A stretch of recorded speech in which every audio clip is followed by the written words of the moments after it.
Hazır mıyız? Gittik. Haydi. Evet, kalk. Tekel, aferin. Kalk. Kalk. Benim hatam. Tamam, senin yok. Benim hatam. Top köşeye gitmesi lazımken oraya git. Evet, hazır mıyız? Evet, kalk oğlum. Evet, devam et. Evet. Şimdi. Bravo.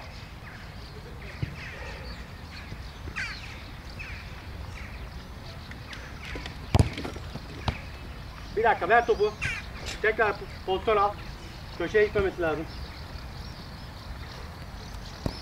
Bekle. Evet, hazır mıyız?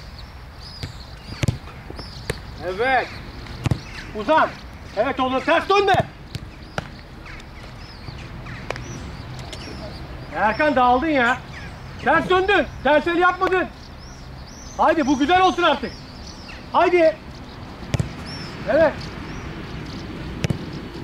Evet, kalk. Dinlen. Akşam izle.